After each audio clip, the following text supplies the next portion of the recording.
ಸಿಎಂಎಲ್ clerk ವಿಶೇಷ ಚರ್ಚೆ ನಾನು ಮತ್ತೆ ಮುಂದುವರಿಸ್ತಾ ಇದ್ದೀನಿ.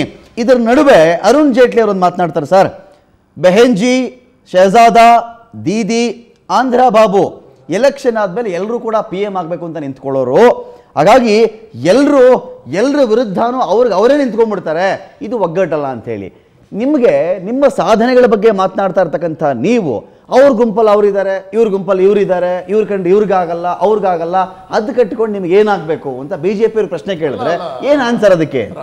ರಮಾಕಾಂತ್ ಅದು ಮತ್ಸೂದನ್ನು ಹೇಳ್ಬಿಡ್ತೀನಿ. ನಮ್ಮಲ್ಲಿ ಪ್ರಧಾನಮಂತ್ರಿಯಾಗಿ ಇಂಥ ವಿಷಯಗಳ ಬಗ್ಗೆ ನರೇಂದ್ರ ಮೋದಿ ಅವರು ಮಾತನಾಡಬಾರ್ದು. ಆದರೆ ಅರುಣ್ ಜೇಟ್ಲಿ ಆಗಲಿ, ನಿತಿನ್ ಗಡ್ಕರಿ ಆಗಲಿ, ಅಮಿತ್ ಶಾ ಅವರಾಗಲಿ, ಇವರೆಲ್ಲರೂ ಮಾತಾಡಬಹುದು. ಯಾಕೆಂದ್ರೆ ದಟ್ ಈಸ್ ದೇರ್ ಪಾರ್ಟಿ. ಆ ಪಾರ್ಟಿಯ ಕಾರಣದಿಂದ ಅವರೆಲ್ಲರೂ ಮಾತನಾಡೋದಕ್ಕೆ ಅಧಿಕಾರ ಇದೆ.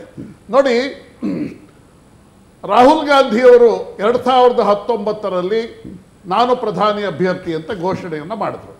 ಅವರು ಘೋಷಣೆಯನ್ನ ಮಾಡಿದ ತಕ್ಷಣವೇ ರಾಹುಲ್ ಗಾಂಧಿ ಆಗಲಿ, ಪಾಪ ಅವರು ಆಗದಾದ್ರಾಗಲಿ, ಯಾರು ಬೇಡ ಅಂತಾರೆ. ಅವರಪ್ಪ 42ನೇ ವಯಸ್ಸಿಗೆ ಆಗಿದ್ರು ಪ್ರಧಾನಿ. ರಾಹುಲ್ ಗಾಂಧಿ ಅವರು ಆ ಘೋಷಣೆಯನ್ನು ಮಾಡಿದ ತಕ್ಷಣವೇ ಸೀತಾರಾಮ್ ಯೆಚೂರಿ ಹೇಳಿದ್ರು, we will not accept Rahul Gandhi as prime ministerial candidate ಅಂತ. 80 ಲೋಕಸಭಾ ಕ್ಷೇತ್ರಗಳಿರುವ ಉತ್ತರ ಪ್ರದೇಶದಲ್ಲಿ ಮಾಯಾವತಿ, ಅಖಿಲೇಶ್ ಯಾದವ್ ಅವರು ಒಂದು ಮೈತ್ರಿಯನ್ನ ಮಾಡಿಕೊಂಡು ಅಲ್ಲಿ ಅವರು 38ರಿಂದ 40 ಸ್ಥಾನ ಅಥವಾ 50 ಸ್ಥಾನವನ್ನ ಗೆದ್ರೆ ರಾಹುಲ್ ಗಾಂಧಿ ಅವ್ರನ್ನ ಪ್ರಧಾನಿ ಅಂತ ಒಪ್ಕೊಂಡ್ಬಿಡ್ತಾರ? ಅವರು ಒಪ್ಕೊಳಕ್ ಸಾಧ್ಯವೇ ಇಲ್ಲ. ಬಿಜೆಪಿ ಸೋತರೆ ಸಾಕು ಅಂತ ಕಾಂಗ್ರೆಸ್ ವಾದ ಸರ್. ಅಲ್ಲ, ಅವ್ರು ಏನಂತ ಅಂತಂದ್ರೆ ಈಗ ಸೋಲದಂತೂ ಸೋಲ್ತಾ ಇದ್ದೀವಿ, ಈ ತರದ್ದು ಒಂದು ಆರ್ಗ್ಯುಮೆಂಟ್ ಪ್ಲೇಸ್ ಮಾಡುವ ಅಂತ ಹೇಳ್ತಾರೆ. ರಮಾಕಾಂತ್ ನೋಡಿ, ಇದು ಭಾರತದ ಒಟ್ಟು ರಾಜ್ಯಗಳಲ್ಲಿ ಕಾಂಗ್ರೆಸ್ ಮತ್ತು ಬಿಜೆಪಿಯ ನಡುವೆ ನೇರ ಹಣಾಹಣಿ ಇರುವ ರಾಜ್ಯಗಳು ರಾಜಸ್ಥಾನ 25, ಗುಜರಾತ್ 26, ಮಧ್ಯಪ್ರದೇಶ 29, ಪಂಜಾಬ್ 13, ಹರಿಯಾಣ 10, ಉತ್ತರಾಖಂಡ 5, ಛತ್ತೀಸ್ಗಢ 11, ಹಿಮಾಚಲ್ 4, ಅಸ್ಸಾಂ 14. ಅಂದ್ರೆ 137 ಲೋಕಸಭಾ ಕ್ಷೇತ್ರಗಳಲ್ಲಿ ಬಿಜೆಪಿ ಮತ್ತು ಕಾಂಗ್ರೆಸ್ ನಡುವೆ ನೇರ ಹಣಾಹಣಿ ಆಗುತ್ತೆ. ಅಲ್ಲಿ ಮೂರನೇ ಪಕ್ಷ ಇಲ್ಲ. ಅದ್ರ ಜೊತೆಗೆ ಹಿರಿ ಸುಧಾರಿಸ್ಕೊಳ್ಳಿ ಸರ್.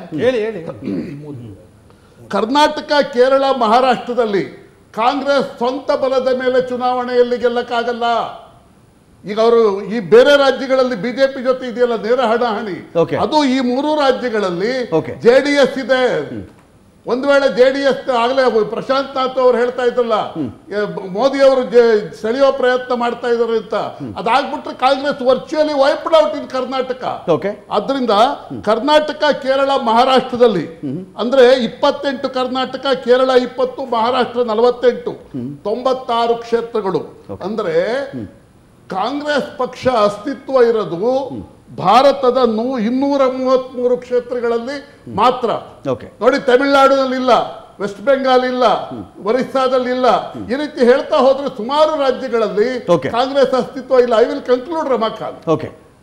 ಇಂಥ ಪರಿಸ್ಥಿತಿ ಒಳಗೆ ಕಳೆದ ಲೋಕಸಭಾ ಚುನಾವಣೆಯಲ್ಲಿ ಕಾಂಗ್ರೆಸ್ 45 ಕ್ಷೇತ್ರಗಳಲ್ಲಿ ಗೆದ್ದಿದೆ. ಯಾವ ರಾಜ್ಯಗಳಲ್ಲಿ ಬಿಜೆಪಿ ಮತ್ತು ಕಾಂಗ್ರೆಸ್ ನಡುವೆ ಸಮಬಲದ ಸೆಣಸಾಟ ಇದೆಯಲ್ಲ, ಆ ಸೆಣಸಾಟದಲ್ಲಿ ಒಂದು ಕೈ ಬಿಜೆಪಿ ಮೇಲ್ಗೈ ಆದ್ರೆ ಕಾಂಗ್ರೆಸ್ ಆ ರಾಜ್ಯಗಳಲ್ಲೂ ಕೊಚ್ಚಿ ಹೋಗುತ್ತೆ. ಉತ್ತರ ಪ್ರದೇಶದಲ್ಲಿ ಇಲ್ಲ, ಪಶ್ಚಿಮ ಬಂಗಾಳದಲ್ಲಿ ಇಲ್ಲ, ಕರ್ನಾಟಕದಲ್ಲಿ JDS ನ ಕೃಪೆಯಿಂದ ಸ್ವಲ್ಪ ಸ್ಥಾನ ಬರಬಹುದು. ಅದು ಬಿಟ್ಟಂತೆ ಕಾಂಗ್ರೆಸ್ ಎಷ್ಟು ಸ್ಥಾನಗಳಲ್ಲಿ ಗೆಲ್ಲಬಹುದು? ಇಲ್ಲಿಯವರೆಗಿನ ಸಮೀಕ್ಷೆಗಳ ಪ್ರಕಾರ ಕಾಂಗ್ರೆಸ್ ಈಗಿರುವ ಸ್ಥಾನಗಳನ್ನ ಡಬಲ್ ಮಾಡಿಕೊಳ್ಳುತ್ತೆ. ಇಂಥ ಪರಿಸ್ಥಿತಿ ಒಳಗೆ ಇವರು ಬಿಜೆಪಿನ ಸೋಲ್ಸೋದಕ್ಕೆ ಮಾಯಾವತಿ, ಅಖಿಲೇಶ್ ಯಾದವ್ ಅವರು ಮೈತ್ರಿ ಮಾಡ್ಕೊಳ್ಳೋದಕ್ಕೆ ಬಿಟ್ಬಿಟ್ಟು ನಾವು ಕೈ ಕಟ್ಕೊಂಡು ಕೊಡ್ತಿದೀವಿ ಅಂತ ಹೇಳ್ತಾರೆ. Shame on part of Prashanth Nath, ಒಂದು ಪ್ರಶ್ನೆ ಇದೆ ಇಲ್ಲಿ ಒಂದು ಕಡೆ NDA ಮೈತ್ರಿಕೂಟದಿಂದ ಕೆಲವು ಪಕ್ಷಗಳು ಬಿಟ್ಟು ಹೋದ್ವು. ಈಗ ಬಿಜೆಪಿ ಪ್ರಶ್ನೆ ಏನು ಅಂತ ಹೇಳಿದ್ರೆ, ಬಿಟ್ಟು ಹೋಗಿರೋ ಪಕ್ಷಗಳನ್ನ ಮತ್ತೆ ಕರ್ಕೊಳ್ಬೇಕು. ಬಹುಶಃ ಪ್ರಧಾನಿ ಮೋದಿ ಅವರು ಅದೇ ಕಾರಣಕ್ಕೊಂದು ಕರೆ ಕೊಟ್ಟರು, ಬರೋದಿದ್ರೆ ಬನ್ನಿ, ನಾವು ಯಾವುದನ್ನು ಮನಸ್ಸಲ್ಲಿ ಇಟ್ಕೊಳ್ಳಲ್ಲ, ಒಗ್ಗಟ್ಟಾಗಿ ಹೋಗೋಣ ಅಂತ ಹೇಳಿ. ಅದಾಗದೇ ಇದ್ರೆ ನೆಕ್ಸ್ಟ್ ಅವ್ರು ಕೈ ಹಾಕಬೇಕಾಗಿರೋದು UPA ಮೈತ್ರಿಕೂಟದ ಪಕ್ಷಗಳಿಗೆ. ಅಲ್ಲಿ ಬರಲಿಲ್ಲ ಅಂದ್ರೆ ಥರ್ಡ್ ಫ್ರಂಟ್ ಇಂದ ಸೆಳಿಬೇಕು. ಥರ್ಡ್ ಫ್ರಂಟ್ ಇಂದ ಸೆಳೆಯೋ ಸಲುವಾಗಿ ದೇವೇಗೌಡರ ಪಾರ್ಟಿ ಬಗ್ಗೆನೋ ಕುಮಾರಸ್ವಾಮಿ ಅವ್ರ ಬಗ್ಗೆನೋ ಅನುಕಂಪದ ಮಾತು ಹೇಳೋ ಮೂಲಕವಾಗಿ ಈ ಮಹಾಗಠಬಂಧನದಲ್ಲಿ ಸೀನಿಯರ್ ಮೋಸ್ಟ್ ಲೀಡರ್ ಅಂತ ಕರೆಸಿಕೊಳ್ಳುವ ದೇವೇಗೌಡರ ಪಾರ್ಟಿಗೆ ಕೈ ಹಾಕಿದಾರಾ? ನೀವು ಬಂದುಬಿಡಿ, ಆಮೇಲೆ ನೋಡೋಣ ಈ ಕಾಂಗ್ರೆಸ್ ಪಕ್ಷದ ಹಣೆ ಬರಹ. ಉಳಿದಂತ ಪಕ್ಷಗಳು ಯಾರು ಗೆಲ್ತಾರೋ ಅವ್ರ ಕಡೆ ಶಿಫ್ಟ್ ಆಗ್ಬಿಡ್ತಾರೆ, ಆ ಕ್ಯಾಲ್ಕುಲೇಷನ್ಸ್ ಇಲ್ಲಿ ಇದೆಯಾ ಅಂತ.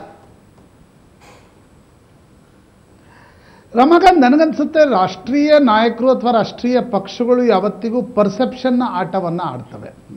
ಇವತ್ತು ಮೋದಿಯವರು ಕರ್ನಾಟಕದ ಬಗ್ಗೆ ಏನು 2 ನಿಮಿಷದ ಅವರ ಒಂದು ಮಾತುಗಳಲ್ಲಿ ನೋಡೋದಾದ್ರೆ JDS ಅನ್ನು ಸೆಳಿತಕ್ಕಂಥ ಒಂದು ಪ್ರಯತ್ನ BJPದು ಮೊದಲಿಂದಲೂ ಕೂಡ ನಡೀತಾ ಇದೆ. ಅದಕ್ಕೆ ಮುಖ್ಯ ಕಾರಣ ನೋಡಿ, ಈಗೇನು UPಯಲ್ಲಿ ಏನೇ ಆದರೂ ಕೂಡ ಒಂದು 40-42 ಸ್ಥಾನಗಳನ್ನು BJP ಕಳೆದುಕೊಳ್ಬಹುದು ಅಂತಕ್ಕಂಥ ಒಂದು ಅಸೆಸ್ಮೆಂಟ್ ಇದೆ. ಏನಾಗುತ್ತೆ ಅಂತಕ್ಕಂಥದ್ದು ಮುಂದಿನ ಭಾಗ. ಅದನ್ನ ತುಂಬಿಕೊಳ್ಬೇಕಾದ್ರೆ ಕರ್ನಾಟಕದಂಥ ರಾಜ್ಯಗಳಲ್ಲೂ ಕೂಡ JDS ಕಾಂಗ್ರೆಸ್ನ ಮೈತ್ರಿಯನ್ನ ಮುರಿದ ಸಂದರ್ಭದಲ್ಲಿ ಅದರ ಒಂದು ಪರ್ಸೆಪ್ಷನ್ ಇಡೀ ದೇಶದಲ್ಲೂ ಕೂಡ ಪರ್ಕ್ಯುಲೇಟ್ ಆಗುತ್ತೆ ಒಂದು ಭಾಗ. ಇನ್ನೊಂದು ಭಾಗ ಕರ್ನಾಟಕದಲ್ಲಿ ದಂಡಿಯಾಗಿ ಸೀಟ್ಗಳನ್ನ ಗೆಲ್ಲಬಹುದು ಅಂತಕ್ಕಂಥದ್ದು ಕೂಡ ನಿಶ್ಚಿತವಾಗಿ ಇದ್ದೇ ಇರುತ್ತೆ. ಆದ್ರೆ ಆ ಪ್ರಯತ್ನ ಸಫಲ ಆಗತ್ತಾ? ಪ್ರಾಯಶಃ ಈ ಪ್ರಶ್ನೆಗೆ ಈಗ ಉತ್ತರ ಕೊಡ್ಲಿಕ್ಕೆ ಸಾಧ್ಯ ಇಲ್ಲ. ಆದ್ರೆ ನನಗನ್ಸುತ್ತೆ ಮೋದಿಯವರ ಇಡೀ ಭಾಷಣದ ಬಗ್ಗೆ ನೀವೇನ್ ಚರ್ಚೆ ನಾವು ಮಾಡ್ತಾ ಇದ್ದೀವಿ, ಮೋದಿಯವರ ಪ್ರಯತ್ನ ಇರ್ತಕ್ಕಂಥದ್ದು ನೋಡಿ, ಒಂದು ಕಡೆ ನರೇಂದ್ರ ಮೋದಿ ಇದ್ದಾರೆ, ರಾಷ್ಟ್ರೀಯ ಪಕ್ಷ ಇದೆ, ಇನ್ನೊಂದು ಕಡೆ ಸಣ್ಣ ಪಕ್ಷಗಳಿವೆ, ಯಾರು ಪ್ರಧಾನಿ ಅಂತಕ್ಕಂಥದ್ದು ಗೊತ್ತಿಲ್ಲ. ಹೀಗಾಗಿ ನನಗೆ ವೋಟ್ ಕೊಡಿ ಅಂತಕ್ಕಂಥ ಮಾತನ್ನ ನರೇಂದ್ರ ಮೋದಿ ಸೂಚ್ಯವಾಗಿ ಹೇಳುವ ಪ್ರಯತ್ನವನ್ನ ಮಾಡ್ತಿದ್ದಾರೆ. ನನಗನ್ಸುತ್ತೆ ಒಬ್ಬ ಪ್ರೈಮ್ ಮಿನಿಸ್ಟರ್ ಕೂಡ ಪೊಲಿಟಿಕಲ್ ಸ್ಟೇಟ್ಮೆಂಟ್ಸ್ ಅನ್ನ ಮಾಡಬಾರ್ದು, ಮಹಾಗಠಬಂಧನನ್ನ ಬೈಬಾರ್ದು ಅಂತಕ್ಕಂಥದ್ದನ್ನ ಹೇಳೋದು ಇವತ್ತಿನ ರಾಜಕಾರಣದಲ್ಲಿ ಸರಿ ಹೊಂದಲ್ಲ ಅಂತ ನನಗನ್ಸುತ್ತೆ. ತುಂಬಾ 15-18 ವರ್ಷದ ಹಿಂದೆ ನಾವು ಈ ಮಾತನ್ನ ಹೇಳಿದ್ರೆ ಸರಿ ಇತ್ತು. ಆದ್ರೆ ಈಗ ಪಾಲಿಟಿಕ್ಸೇ ಒಂದು ರೀತಿ. ವೆಂಕಟೇಶ್ ಅವರ ಪ್ರಶ್ನೆ, ವೆಂಕಟೇಶ್ ಅವರೇ, ಒಂದು ಸೂಕ್ಷ್ಮ ವಿಚಾರ ಇದೆ ಸರ್. ಮೊದಲು ಸೋನಿಯಾ ಗಾಂಧಿ ಅವರಿದ್ದ ಕಾಲದಲ್ಲಿ ಬನ್ನಿ ಒಂದು ಔತಣ ಕೂಟ ಮಾಡಬೇಕು ಅಂತ ಇದೀನಿ ನಾನು, ಬನ್ನಿ ಊಟಕ್ಕೆ ಬನ್ನಿ ಅಂತ ಕರೆದ್ರೆ ಎಲ್ಲ ಪಾರ್ಟಿಯವರು ಬರ್ತಾ ಇದ್ರು ಸರ್. ನಿಮ್ಮ ಒಕ್ಕೂಟದಲ್ಲಿ, UPA ಒಕ್ಕೂಟದಲ್ಲಿ ಯಾರಿದ್ರು ಎಲ್ಲರೂ ಬರ್ತಾ ಇದ್ರು. ಇದಾದ ಮೇಲೆ ರಾಹುಲ್ ಗಾಂಧಿಗೆ ಆ ಅಧ್ಯಕ್ಷೀಯ ಪಟ್ಟ ಹಸ್ತಾಂತರ ಆದ ನಂತರದಲ್ಲಿ ಎಷ್ಟು ಒಂದು ಭೋಜನ ಕೂಟಗಳಾಗಿದೆ, ಎಷ್ಟು ಪಾರ್ಟಿಗಳು ಬಂದ್ರು, ಯಾರ್ಯಾರು ಬರಲಿಲ್ಲ. ವಿಶೇಷವಾಗಿ ಪ್ರಧಾನಿ ಅಭ್ಯರ್ಥಿಯಿಂದ ಬಿಂಬಿಸಕ್ಕೆ ಶುರು ಮಾಡಿದ ಮೇಲೆ ಯಾರ್ಯಾರಿಗೂ ಮನಸ್ಸಿಲ್ಲ, ಫಸ್ಟು ಯಾವ ಪಾರ್ಟಿ ಜಾಸ್ತಿ ಸೀಟ್ ತಗೊಳ್ತೆ ನೋಡೋಣ್ರಿ, ಅವರೇ ಡಿಸೈಡ್ ಮಾಡಲಿ ಆಮೇಲೆ ಅನ್ನೋರ್ಗೂ ಮಾತುಕತೆ ಬಂದಿದ ಮೇಲೆ ಮಹಾಗಠಬಂಧನ ನೀವು ಮಾಡೋದಿರಲಿ, ನಿಮ್ಮಲ್ಲಿರೋ ಘಟಬಂಧನದ ಒಳಗಡೆ ಪಾರ್ಟಿನ ಉಳಿಸ್ಕೊಂಡ್ರೆ ಸಾಕಾಗಿದೆ ನಿಮಗೆ. ಈಗ ನೋಡಿ, ಪ್ರಧಾನಿ ಅಭ್ಯರ್ಥಿ ಅಂತ ಘೋಷಣೆ ಮಾಡಿದ್ದು ಅದು ನಮ್ಮ ಆಂತರಿಕ ಪಕ್ಷದ, ಯಾಕಂದರೆ ಪಕ್ಷದಲ್ಲೇ ಅನೇಕ ಬಾರಿ ಎಲ್ಲರೂ ಒತ್ತಡ ಇದ್ರೂ ಕೂಡ ಅವರು ಪ್ರಧಾನಿ ಆಗಲಿಕ್ಕೆ ಸಿದ್ಧ ಇರಲಿಲ್ಲ. ಆ ಎಲ್ಲ ಒಪ್ಪಿಕೊಂಡು ಈ ಒಂದು ಚುನಾವಣೆಯಲ್ಲಿ ಕಾಂಗ್ರೆಸ್ ಪಕ್ಷ ಹೆಚ್ಚು ಸೀಟುಗಳು ತಗೊಂಡ ಅಂದರೆ ಕಾಂಗ್ರೆಸ್ ಪಕ್ಷದಿಂದ ಪ್ರಧಾನಿ ಅಭ್ಯರ್ಥಿ ಅಂತ ಘೋಷಣೆ ಮಾಡಿದ್ದು. ಅದು ವಿರೋಧ ಪಕ್ಷಗಳು ಅವರವರ ಅಭಿಪ್ರಾಯ ಅವರವರು ಯಾವ ರೀತಿಯಲ್ಲಿ ತಗೊಂಡಿದ್ದಾರೋ ಅವ್ರಿಗೆ ಬಿಟ್ಟಿರ್ತಕ್ಕಂಥದ್ದು. ಪ್ರಜಾಪ್ರಭುತ್ವದಲ್ಲಿ ಎಲ್ಲ ಕಾಂಗ್ರೆಸ್ ಪಕ್ಷ ದ್ವೀಪವಾಗ್ತಾ ಇದೆಯಾ? ಖಂಡಿತ ಇಲ್ಲ, ಖಂಡಿತ ಇಲ್ಲ. ನೋಡಿ, ಒಂದು ಅರ್ಥ ಮಾಡ್ಕೋಬೇಕು, ಇವತ್ತು ಈ 5 ವರ್ಷದ ಆಡಳಿತದಲ್ಲಿ ಕೇಂದ್ರದಲ್ಲಿ ಎಷ್ಟು ಹಿಂದೆ ಬಂದಿದ್ದೀವಿ ಇವತ್ತು ಅಂದ್ರೆ 10 ವರ್ಷ ಹಿಂದೆ ಆಗಿದೆ. ಮತ್ತೆ ಈ ಪ್ರಧಾನಿಯನ್ನ ಮುಂದೆ ನರೇಂದ್ರ ಮೋದಿ 20 ವರ್ಷ ಹಿಂದೆ ಅಂತಾರೆ, ಕಾಂಗ್ರೆಸ್ ಪ್ರಧಾನಿ ಆಳ್ವಿಕೆ 10 ವರ್ಷದ ಆಳ್ವಿಕೆ ಜನಕ್ಕೆ ಗೊತ್ತಿದೆ 20 ವರ್ಷ ಹಿಂದೆ ಅಂತ ಮಾತಾಡ್ತಾರೆ ಮೋದಿ ಅವರು. ಜನಕ್ಕೆ ಆಸೆ ತೋರಿಸಿ ಇವತ್ತು ಅವರು ಪ್ರಧಾನಮಂತ್ರಿ ಆದರು.